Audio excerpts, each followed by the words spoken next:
live. I want you to hit me as hard as you can. I'm Dylan Bowden for the Joe Blow Network, and this is From Page to Screen. For our first installment, we'll be looking back at the movie that started it all for the Marvel Cinematic Universe, 2008's Iron Man. Co-created in 1963 by legendary writer and editor-in-chief Stan Lee, artist Jack Kirby, Don Heck, and scripted by Larry Lieber, Iron Man first appeared in Marvel Comics' Tales of Suspense, issue 39.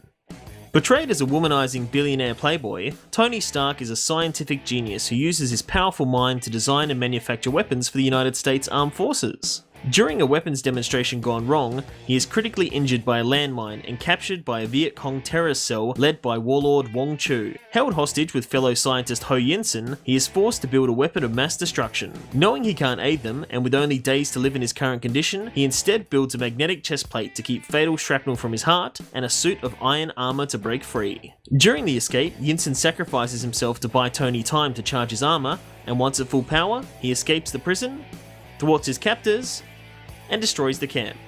Journeying back home, he vows to use the armor for the good of mankind, helping innocent people wherever he can under the secret identity of the invincible Iron Man. By his second appearance, his look was changed to an all-golden suit, which he kept for only 6 issues until he finally donned his classic red and gold that we all know today. This established a long-running process of Tony updating and upgrading his armor for specific tasks early on, which has spawned dozens of different variants ever since.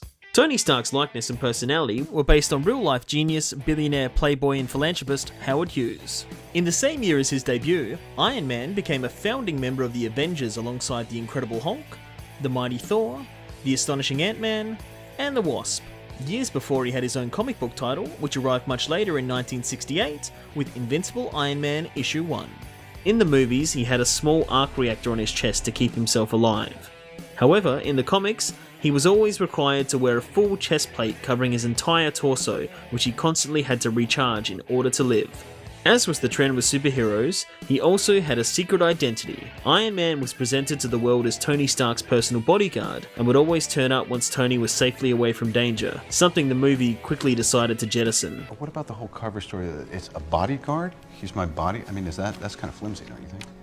Over the years, many attempts were made to get the character on the big screen, but in 1966 he made it onto the small screen first, as part of the Marvel Superheroes animated series, and would appear in several further cartoon adaptations throughout the 80s and 90s when the movie deals really began to take shape. From as early as 1990, a movie based on the Iron Man property had been in development. During this time, both Tom Cruise and Nicolas Cage were seriously considered for the role of Tony Stark.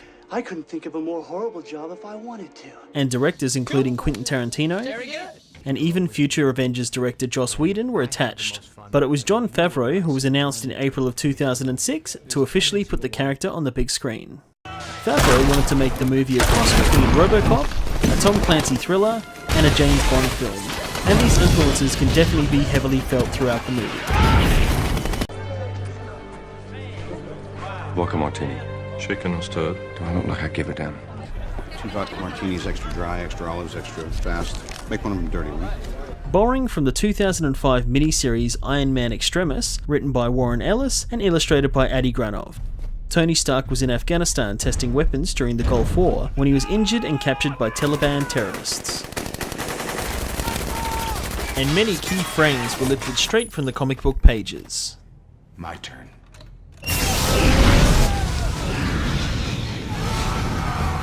The movie maintains its Afghanistan setting in the present day, but alters the terrorists to a group named the Ten Rings. A clear reference to Iron Man's greatest comic villain, the Mandarin, created in 1964 by Stan Lee and Don Heck. The Mandarin first appeared in Tales of Suspense issue 50 as a mysterious and mystical megalomaniac with genius intellect, and most famously wore 10 power rings, each with their own unique power. But the most important thing was finding the right person to bring the character to life, and several high-profile actors were considered, including Leonardo DiCaprio, Clive Owen, Timothy Olyphant, and Sam Rockwell. The role, of course, went to the more unconventional choice of then 41-year-old actor Robert Downey Jr. I am Iron Man. Though staying true to the comic books, several other changes were made for the movie. The first thing changed was the setting from Iron Man's native New York to Los Angeles, as the filmmakers felt New York had already been done in too many superhero movies.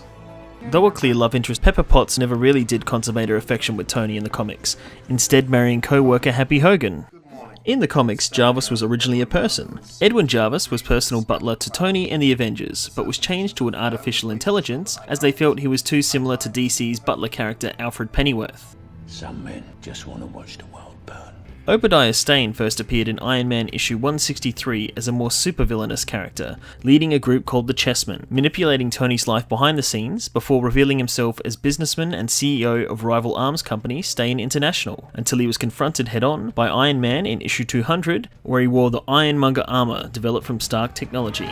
In the movie, however, Stane is instead co-chairman of Stark Industries and a father figure to Tony, but like in the comics, gradually reveals himself and dons the Ironmonger armor. Though the name is never explicitly said, it is alluded to. We're ironmongers, we make weapons.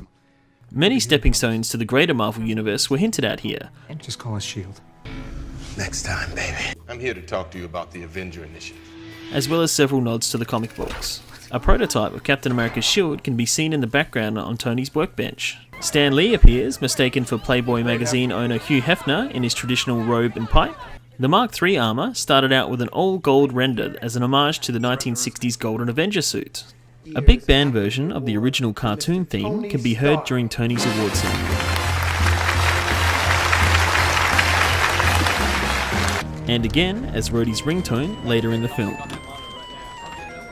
While testing his Mark II armor, Tony passes by a billboard featuring a picture of comic villain Fin Fang Foom, drawn by Adi Granov. First appearing in Strange Tales issue 89, he was one of Iron Man's greatest adversaries, predominantly during the Dragon Seed saga. Coming out of nowhere to become a massive hit both critically and financially, Iron Man made over $500 million from a modest budget of only $140 million, and blew everyone away, holding a current rating of 94% on Rotten Tomatoes. Spawning two sequels, Iron Man 2 in 2010, earning $623 million, and Iron Man 3 in 2013, earning $1.2 billion respectively, and paving the way for the entire cinematic Marvel Universe, Iron Man has proven itself to be an incredibly influential film. With Robert Downey Jr. signed for only 2 more Marvel movies, it's unknown if we'll see more of Iron Man in the future, but for now, we have this modern day classic to revisit.